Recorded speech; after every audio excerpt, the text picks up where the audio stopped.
Halo, selamat siang Pak Ami. Iya, dengan Selamat siapa siang. ini? Iya Pak Ami. Saya perkenalkan, nama saya Dimas dari Bang Pak.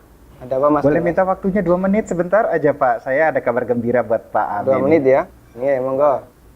Begini Pak, ceritanya saya ingin menawarkan ada produk kami yang terbaru, credit card platinum kami untuk Bapak. Kebetulan Bapak yang terpilih jadi calon nasabah kami. Cashback, melakukan pencairan dana tunai 30 juta 2 hari Pak pencairannya. Gimana Pak? Bapak tertarik? Apalagi ini belum ada bebasan annual fee tahunannya Baik, Pak. baik. Sebelumnya saya boleh tanya dulu ya? Boleh Pak? Nggak masalah ya? Baik. Mas Dimas Muslim?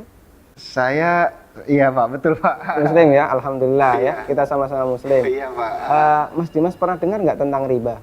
Iya, pernah dengar maksudnya. dengar ya? Iya, Pernah kebayang bahaya riba nggak? bahaya riba, iya tahu Pak. Mungkin pernah dengar hadisnya atau ayat Qur'annya? Pak, Pernah. tapi Pak, Abi bagaimana? Masih tertarik Pak dengan kartu kredit platinum kami Pak? Nanti kita lanjutkan. Saya boleh cerita dulu? Ya, boleh, boleh. Jadi gini Mas Dimas. Coba Mas Dimas bayangkan kalau ada orang yang berzina sama ibunya.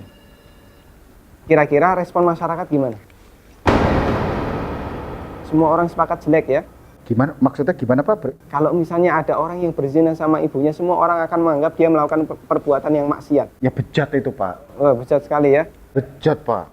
Baik, kita sama-sama sepakat untuk itu. Iya. Begini, Nabi SAW menyebut bahwasanya riba itu ada 73 pintu. Pintu yang paling ringan, kata Nabi SAW, dosa riba itu seperti berzina sama ibunya, Mas. Itu nilai dosa riba yang paling ringan. Coba kalau Anda tadi tawarkan 30 juta, itu berapa nilai ribanya? Ya, tapi kan... Saya lanjutkan boleh? Ya. Ya, kita lanjutkan dulu ya. Iya. Saya sebutkan, ini ada beberapa fase kehidupan manusia. Orang yang makan riba semuanya mendapatkan azab dari Allah.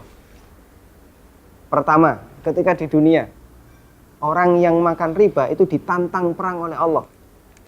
Coba Mas bayangkan. Kata Allah Subhanahu wa taala, ya ayyuhalladzina amanu taqullaha wa dzaru ma baqiya minar riba. Wahai orang yang beriman, bertakwalah kepada Allah dan tinggalkan semua bentuk riba. Fa in lam taf'alu fa'dzanu biharbi minallahi wa rasulih. Kalau kamu masih ngeyel, nggak mau meninggalkan riba, umumkan perang dengan Allah dan Rasulnya. Coba, kalau kita ditantang perang oleh Allah dan Rasulnya, kira-kira ada nggak peluang untuk menang? Nggak ada ya? Ampun Pak. Ini yang pertama. Yang kedua, orang yang mati dalam kondisi membawa dosa riba, makan riba, nanti dia akan dihukum di kuburan dalam bentuk berenang di sungai darah. Masya Allah, berenang di sungai darah.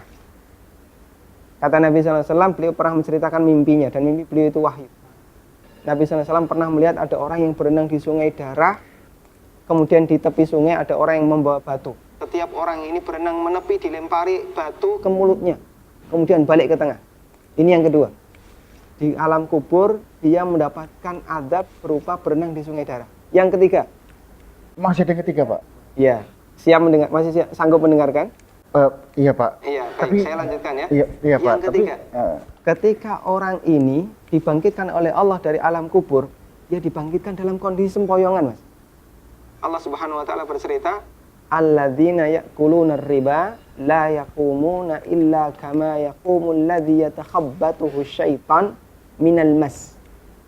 Orang yang makan riba, mereka akan dibangkitkan pada hari kiamat dalam kondisi sempoyongan seperti orang yang kerasukan. Iya Pak. Artinya yang lain berjalan normal, dia sendiri sempoyongan. Menyakitkan. Kemudian yang keempat, tadi sebelum hisab ya, ketika dia dibangkitkan sebelum hisab, dia sudah disiksa. Yang keempat, setelah dihisab, orang yang makan riba itu kan makan harta haram ya. Iya Pak. Makan harta haram, Pak. kita sepakat itu.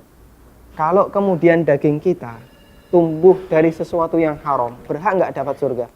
Enggak Pak. Layak nggak dapat surga? Enggak Pak. Sementara tempat di akhirat cuma ada dua pilihan. Kalau nggak surga, Neraka Pak. maka kata Nabi SAW, kullu lahmin nabata bin suhtin, setiap daging yang tumbuh dari sesuatu yang haram, kata beliau, annar aulabi. Iya Pak. Neraka lebih layak baginya. Coba Mas Dimas bisa perhatikan, dalam 4 fase kehidupan orang yang makan riba itu semuanya sengsara. Ketika masih hidup di dunia, dia ditantang perang oleh Allah. Ketika mati, dia berenang di sungai darah. Iya Pak. ketika dibangkitkan dalam kondisi sempoyongan, setelah hisab dia ditempatkan di neraka. Iya, Pak. Masya Allah. Masih ada tawaran yang lain? Ampun, Pak. Masih dilanjutkan? Ampun, Pak. Mas Dimas bisa renungkan Iya, Pak. beberapa poin yang tadi saya sampaikan. Iya, Pak. Nanti kalau misalnya ada sesuatu yang belum jelas, tidak masalah, hubungi saya lagi. Iya, Pak. Kita akan lanjutkan diskusi tentang riba. Iya, Pak. Bisa? Bisa, Pak. Ya, terima kasih ya. Assalamualaikum. Waalaikumsalam.